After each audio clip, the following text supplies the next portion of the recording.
Selama bertahun-tahun, pembangunan itu seringkali hanya dianggap terpusat di Pulau Jawa. Ketika pembangunan dilakukan secara tidak merata, muncul kesenjangan ekonomi yang cukup besar pada zaman itu. Separatisme adalah respons yang salah. Bahkan rakyat-rakyat mereka telah menyuarakan aspirasi-aspirasi secara bertahun-tahun. Begitu konflik muncul, yang terjadi adalah kekerasan, bukan pembangunan. Berarti separatisme itu bukan hanya soal ekonomi, tetapi juga soal identitas dan kepercayaan kepada negara. Pembangunan harus nyata, bukan simbolis semata, serta melibatkan masyarakat dalam pengelolaan sumber daya dan juga dalam mengambil keputusan.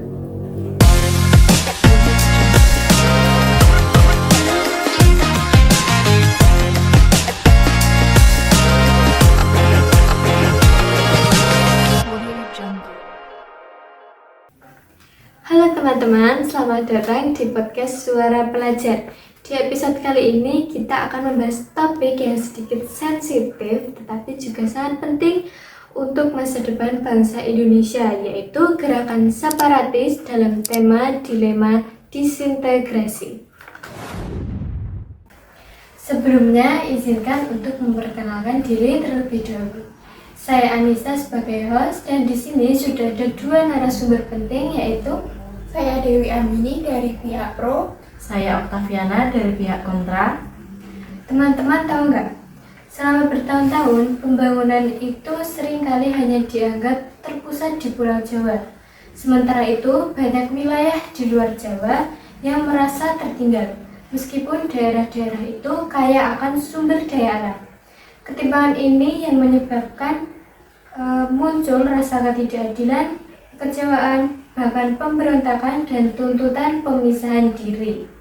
Nah, hari ini kita tidak ingin langsung menyimpulkan siapa yang benar atau siapa yang salah, tetapi kita ingin mendengar dari dua sudut pandang yang berbeda lewat debat tapi berbobot antara dua narasumber pro dan kontra. Yuk kita mulai.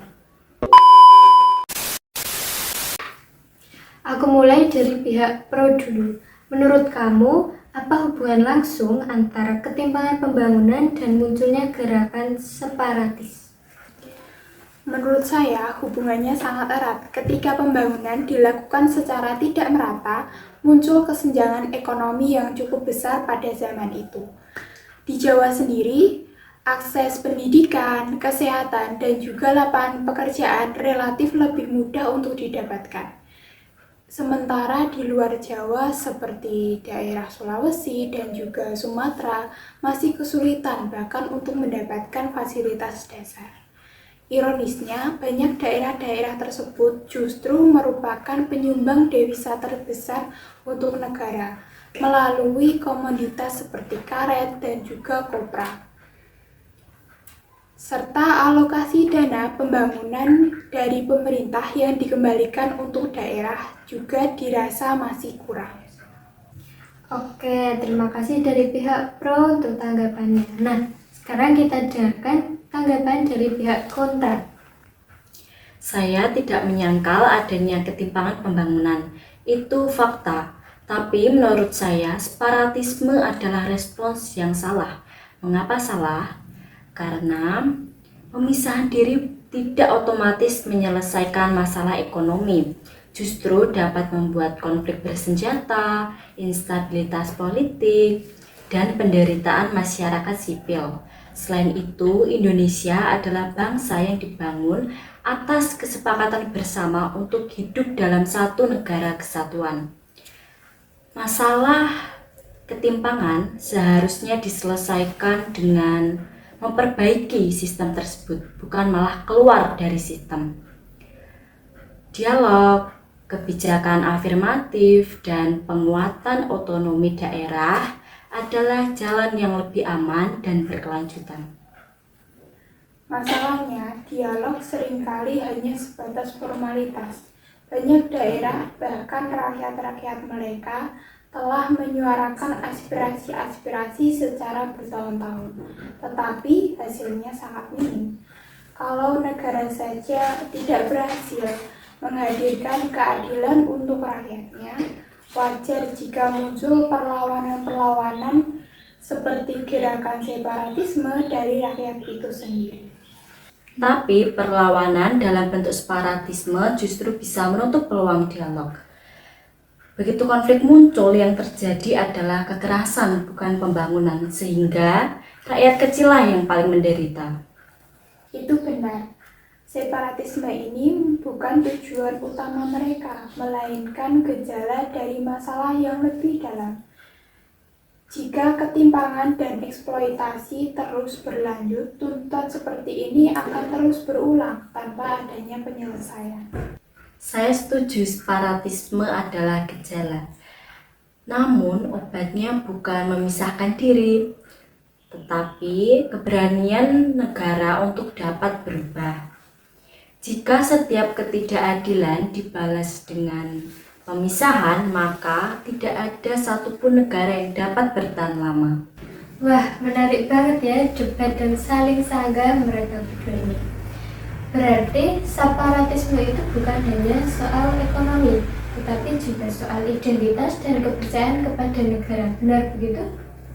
Benar, ketika rasa keterasingan, identitas dan juga budaya mereka diabaikan, rasa keterasingan ini makin kuat dan juga ketimpangan ekonomi mulai memperparah situasi ini. Maka dari itu penting bagi negara untuk hadir secara adil dan menghargai keberagaman. Persatuan harus dibangun lewat keadilan, bukan hanya sekedar slogan belaka. Oke, kalau begitu, menurut kalian apa solusi yang paling realistis untuk kejadian ini? Pemerataan pembangunan harus nyata, bukan simbolis semata, serta melibatkan masyarakat dalam pengelolaan sumber daya dan juga dalam mengambil keputusan. Selain itu, pendidikan politik dan dialog terbuka harus diperkuat. Dengan begitu, kekecewaan tidak berubah menjadi tuntutan pemisahan.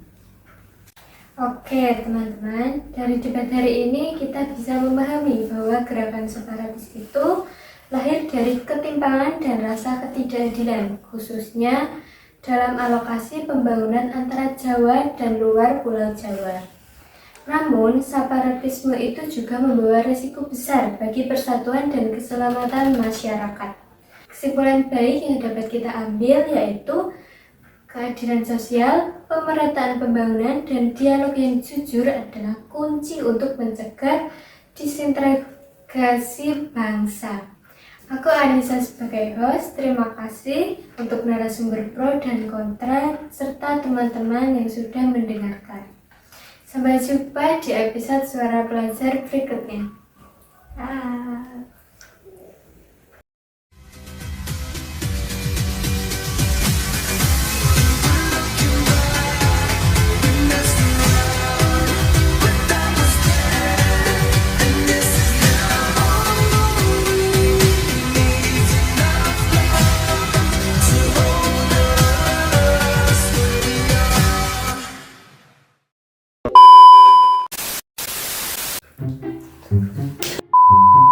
Sudah tidak mau ngomong. Buat yang sudah mendengarkan, maaf, kalian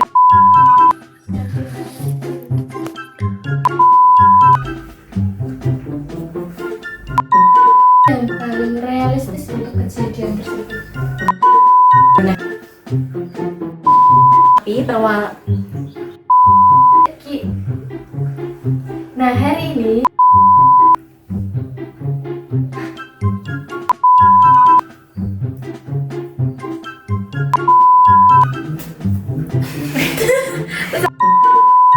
saya tahan, saya